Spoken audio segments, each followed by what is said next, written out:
ప్రియులారా, ప్రభు అయిన యేసుక్రీస్తు పరిశుద్ధమైన నామములో మీకందరికీ నా ప్రేమ వందనములు. ప్రభువుకు మహిమ కలుగునుగాక.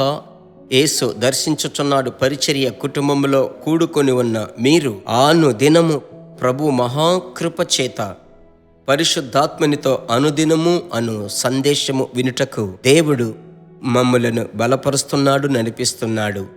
ఈ పరిచర్య కుటుంబంలో ఉన్న మీరు మా కొరకు చేసేటువంటి ప్రార్థనలకు మీకు కృతజ్ఞుడనయ్యున్నాను. అంత మాత్రమే కాదు, దినము ప్రభు మీతో మాట్లాడుచున్నాడే. ప్రభుకు స్తోత్రం. ఈ దినమందు ప్రభు మీతో మాట్లాడబోతున్నాడు. ఒక ముఖ్యమైన మాటతో ప్రభు మిమ్ములను దర్శించబోతున్నాడు. నేను చదువుతున్నాను. నిర్గమకాండం 3వ అధ్యాయం 2వ వచనం. ఒక పొద నడిమిని అగ్ని జ్వాలలలో యెహోవా దూత అతనికి ప్రత్యక్షమాయెను. అతడు చూచినప్పుడు అగ్ని వలన ఆ పొద మండుచుండెను, గాని పొద కాలిపోలేదు. మోషేను దేవుడు ఏమి చేయాలో అనుటకు ఒక సమయమును ఆయన ఎదురు చూస్తూ ఉన్నాడు. తన మామ యొక్క మందను మేపుచు హోరేపు కొండ యొద్దకు వచ్చినప్పుడు ఉన్నట్టుండి ఒక ముండ పొద అగ్నిచేత కాలిపోతుంది. అయితే అది కాలిపోవడం లేదు. ఆ అద్భుతమైనటువంటి దృశ్యము నేను చూశాను. దగ్గరికి వెళ్ళి చూడాలి అనుకుని వచ్చినప్పుడు ప్రభు యొక్క స్వరం వినబడుతుంది. మోసే మోసే అని ప్రభు పిలుస్తున్నాడు. ఏ ఉద్దేశము కొరకు నిన్ను ఏర్పరచుకున్నానో ఆ ఉద్దేశమును నేను నెరవేర్చుకోబోతున్నాను అని అంటున్నాడు. ఇశ్రాయేలీయులను బానిసత్వములో నుంచి నువ్వే విడిపించాలి అంటున్నాడు. హోరేబు కొండ దర్శనమునిచ్చే స్థలం. ప్రియమైన దేవుని బిడ్డలారా, మీ జీవితంలో ఒక దర్శనమును మీరు పొంది ఉన్నారని నమ్ముతున్నాను. మీలో ప్రతి ఒక్కరికి ఒక్కొక్క దర్శనం ఉంది ప్రియులారా. ఈ దినములు చాలా చాలా ముఖ్యం.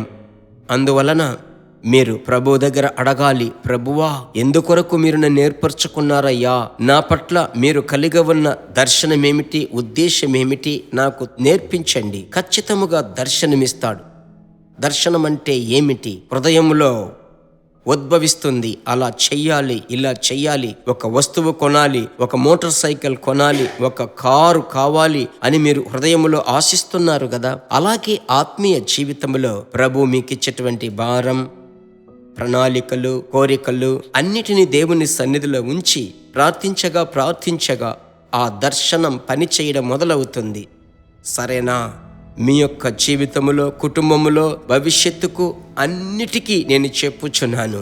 ప్రభువుతో మాట్లాడండి. పాత నిబంధన పరిశుద్ధులకు ఆయా రీతిలుగా దర్శనమైన దేవుడు క్రొత్త నిబంధనలో పరిశుద్ధాత్ముడే ఈ దర్శనములు చూసేటువంటి వరమును ఇచ్చాడు. అలాగైతే మీరు అడగాలి, ప్రభువా, నా పట్ల మీరు కలిగి ఉన్న ఉద్దేశ్యమును నేను తెలుసుకోవడానికి దర్శనములో నాతో మాట్లాడండి, కలలో నాతో మాట్లాడండి అని మీరు ప్రార్థిస్తూ ఉండండి. ఆశ్చర్యముగా ప్రభు నడిపిస్తాడు. ప్రార్థించుదామా కళ్ళు మూసుకొని? పరిశుద్ధమైన మంచి తండ్రి, ఈ ఉదయకాల సమయమున మీ బిడ్డలకు ప్రభువా మీరిచ్చేటువంటి దర్శనములకై స్తోత్రాలు, కలలకై స్తోత్రాలు. యేసు నామములో ప్రార్థిస్తున్నాను తండ్రి. మీ బిడ్డల పట్ల మీరు కలిగి ఉన్న గొప్ప ఉద్దేశము, తీర్మానం హృదయములో ఉందయ్యా. అది పని చేయడం లేదే, కార్యరూపము రాలేదే అని అంగలార్చే ఆ పరిస్థితులకు ముగింపు ఇచ్చి ఇక మీదట మీ బిడ్డలను వాడుకోమ్మని ప్రార్థిస్తున్నాను. మీ చేతికి అప్పగిస్తున్నాను. నడిపించండి. యేసు నామములో తండ్రి, ఆమెన్. మీ పట్ల ఒక ఉద్దేశము కలిగి ఉన్నాడు దేవుడు. ఆ ఉద్దేశము మీ కుటుంబంలో నెరవేర్చబడిపోతుంది. మీ బిడ్డల పట్ల ఉద్దేశం ఉంది. అనుదినము స్తుతించి అన్య భాషలో మాట్లాడి ప్రభువును స్తుతించండి. ప్రభు కృప మీలో నుంచి వెల్లడి కాబోతుంది. సరేనా? అనేకులకు షేర్ చేయడం మర్చిపోవద్దు. ప్రభు చిత్తమైతే మరలా కలుసుకుందాం. God bless you. దేవుని బిడ్డలారా, ఈ వర్తమానము మీకు మిక్కిలి ఆశీర్వాదకరముగా ఉందని మేము నమ్ముచున్నాము. ఇంకనూ మా వర్తమానములను విని ప్రభువులు ఆశీర్వదింపబడుటకు జీసస్ మీట్స్ మినిస్ట్రీస్ అను మా యూట్యూబ్ ఛానల్ ను సబ్స్క్రైబ్ చేయండి.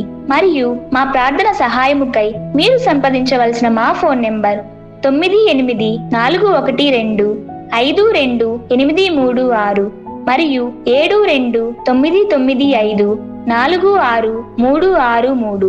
Email gpsrobinson@hotmail.com.